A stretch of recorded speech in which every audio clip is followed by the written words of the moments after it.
Hello and welcome to our YouTube channel. So recently in news, there was a petition that is filed in the Supreme Court with respect to the enforcement of the fundamental duties. And the Supreme Court has issued the notification or asked for responses from the central and the state governments with respect to the enforcement of fundamental duties.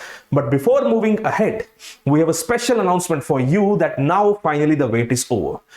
After a lot of demand from our aspirants, from the students, Civil Step Himachal is finally going offline as well.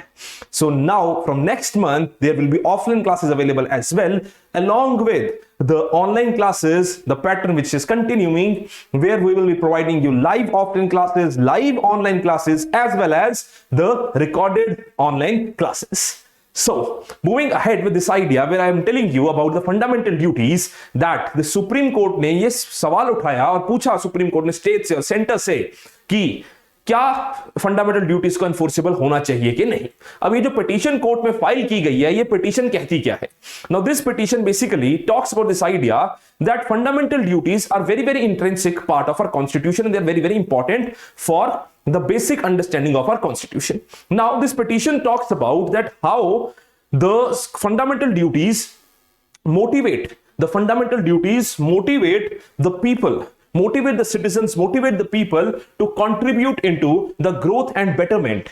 And by implementing the fundamental duties, by bringing into implementation or enforcement the fundamental duties, the citizens can have a better implementation of Article 14, which talks about equality before law and equal protection of law.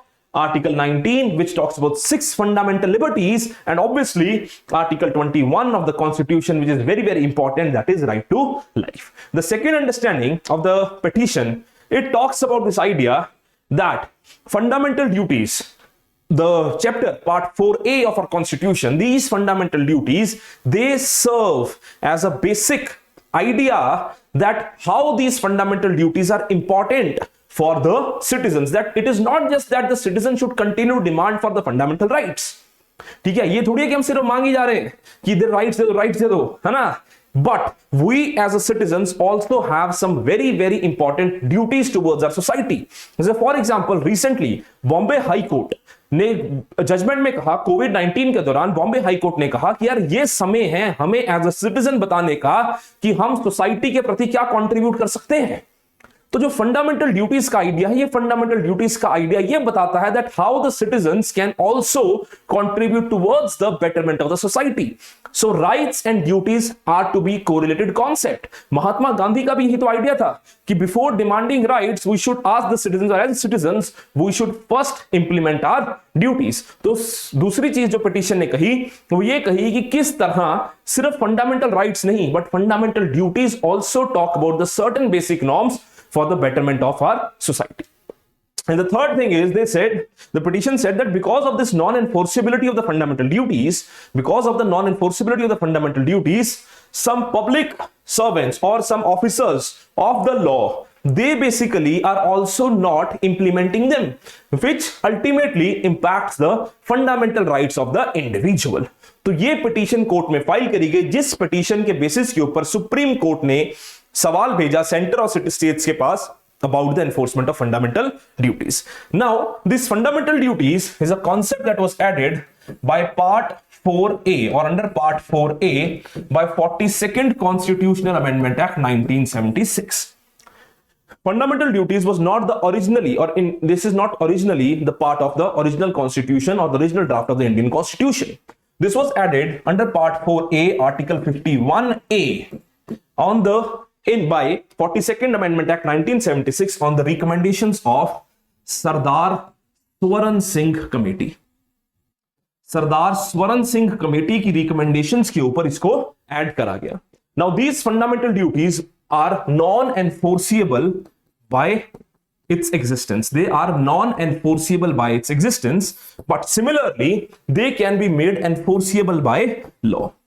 जैसे कि कुछ enforceable by law बनाई गई हैं जिनको अभी हम कुछ देखेंगे भी, right? But otherwise they are just written in the constitution because this fundamental duties they primarily talk about the Indian way of life. Justice Verma committee ने एक बात कही थी, Justice Verma committee on fundamental duties. Justice Verma committee said that these fundamental duties are not a unique understanding. It is not an unique understanding for the citizens of India. This fundamental duty, Justice Verma Committee said, is an inherent part of Indian way of life. क्योंकि अगर हम Indian way of life की बात कर रहे हैं, so we go into the ancient traditions where we used to talk about the concept of dharma. Now dharma means duty. तो हमें ये देखने की जरूरत नहीं है, बताने की जरूरत नहीं है कि ड्यूटी होती क्या है. हमारे देश में, हमारे सिविलाइजेशनल स्टेट में ये धर्मा का कॉन्सेप्ट एंशियंट ट्रेडिशन से एग्जिस्ट करता रहा. Right now what are the fundamental duties which are given in the constitution? The first fundamental duty given in the constitution was to abide by the constitution and respect the ideals of national flag and national anthem. Right? कि जो हमारे देश में national anthem है, national flag है, symbols हैं या institutions हैं, आइडियल्स हैं, कॉन्स्टिट्यूशन इनकी रिस्पेक्ट करना. अब इसे इंप्लीमेंटेशन नेशनल फ्लैग और नेशनल एंथम को रिस्पेक्ट करने के लिए एक नेशनल ऑनर्स एक्ट भी बना हुआ है कि अगर कोई सी वायलेशन करता है, नेशनल ऑनर्स एक्ट, इनफोर्सिबिलिटी. मैंने बोला था ना, enforceable by law. The second fundamental duty is to cherish the fellow or to cherish and follow the noble ideals that inspired our freedom struggle. For example, जैसे हमने बात की है कि नॉन वायलेंस है, धर्मा है, और ट्रुथ है, सत्याग्रह है, ये सारे क्या है? इंडियन फ्रीडम स्ट्रगल के आइडियल्स हैं. Moreover uphold and protect the sovereignty, unity and integrity. देश की टेरिटोरियल इंटीग्रिटी की प्रोटेक्शन की जिम्मेवारी हमारी है, उसके लिए हमें काम भी करना है. Moreover to defend the country and render national service whenever to called upon do so. For example, जैसे भी यूक्रेन में युद्ध चल रहा है, तो वहां पे लोग उभर के बाहर आए, लोग निकल के बाहर आए, उन्होंने बोला कि हम अपने देश को बचाएंगे. वैसा ही इंडिया की फंडामेंटल ड्यूटीज कहती हैं कि if ever the situation comes, then as a citizen we should all be ready to defend and render the national service if our country demands for. Moreover to protect the harmony and spirit of common brotherhood. Unity की बात कर रहा है, fraternity की बात कर रहा है. And irrespective of all the diversities, we have to talk about the togetherness. We have to respect this idea of pluralism, and more importantly, it is also talking about renounce the practices that are derogatory to the dignity of women. कि ऐसी कोई practice which is derogatory to the dignity of women, उन practices को भी खत्म करना. जैसे कि पहले हम देखते थे सती प्रथा होती थी, डाउरी की प्रथा है, इन सारी चीजों को खत्म करना. द प्रैक्टिसेस व्हिच आर डेरोगेटिव, जैसे रिसेंट अभी मुद्दा चल रहा है मैरिटल रेप का. अब देखते हैं कोर्ट उसमें क्या जजमेंट देता है. जब भी कोर्ट उसमें कोई जजमेंट देगा, हम उसको जरूर कवर करेंगे आप लोगों के लिए, but still that is the practice that is derogatory to the women. Moreover to value and preserve the rich heritage and composite culture. कि जो हमारा इतिहास है, जो हमारा कल्चर है, जो हमारी सिविलाइजेशनल स्टेट की बैकिंग है, उस सिविलाइजेशनल स्टेट की बैकिंग को, उस कल्चर को प्रोटेक्ट करना. दूसरी चीज to protect the improve the natural environment, जिसके लिए बायोडाइवर्सिटी एक्ट्स भी बने हुए हैं. राइट आपकी एनवायरनमेंट को बेटर करने के लिए, एयर पोल्यूशन, इन सब चीजों को कम करने के लिए जो एक्ट्स बनाए गए हैं वो भी यहीं से इंस्पायर्ड है. राइट एमसी मेहता केस से ही इंस्पायर्ड है वो सारी चीजें. Develop scientific temper, humanism and spirit of inquiry and reform. Secularism का एक बड़ा understanding, basic understanding, scientific temper, reform. जो हमारे देश में कुछ ऐसी चीजें हैं, जो मिथ्स हैं, राइट जो अंधविश्वास है, उन सबसे उभर के हमें एक बेटर कंट्री बनानी है, जिसकी बात ये करता है. Safeguard public property and absorb violence. की जो पब्लिक प्रॉपर्टी है, जैसे फिर हमारी कल्चरल प्रॉपर्टीज हो, हेरिटेज प्रॉपर्टीज हो, हिस्टोरिकल प्रॉपर्टीज हो, उन सबको प्रोटेक्ट करना. ठीक है, लिख देते हैं ना वहां पे जाके कि ये दिस लव दिस, है ना, ऐसी चीजें ना करना. इन सब की बात करता है फंडामेंटल ड्यूटीज. और सर वायलेंस तो कतई पसंद नहीं है, वो तो हमारे देश के सिस्टम में ही इंट्रेंच्ड नहीं है. Moreover, to strive towards excellence and all affairs for collective growth of our nation, कि सब एक साथ मिलके देश की तरक्की की बात करें, उसकी बात हो रही है. Now these 10 were the fundamental duties that were added by 42nd Amendment Act 1976. But there was one more fundamental duty which was added by 86th Amendment Act, which talks about the opportunity or the duty of the parents or the guardian, so that they can send the children to the school between the age of 6 to 14. अब ये implementation में आया है, ये enforceability में आया है by right to education.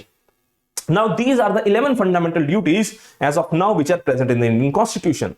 Now what basically has been the stand of the court? Now the Supreme Court basically has stated in 2003 Ranganath Misra case, where the court stated that fundamental duties are not backed by legal sanctions, but fundamental duties are backed by social sanctions.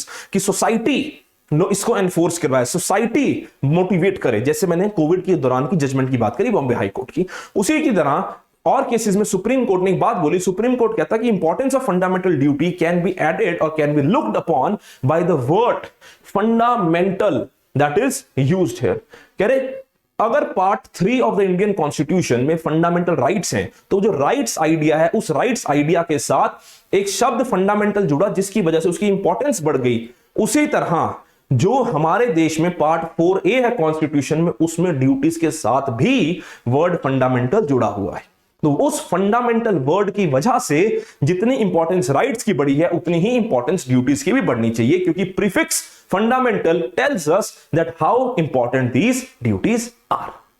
So this is what is the understanding of fundamental duties and the judgment of Supreme Court. So that is it from our side. I'll see you next time. Until then, thank you and take care. And moreover, I hope to see you offline from next month. Thank you.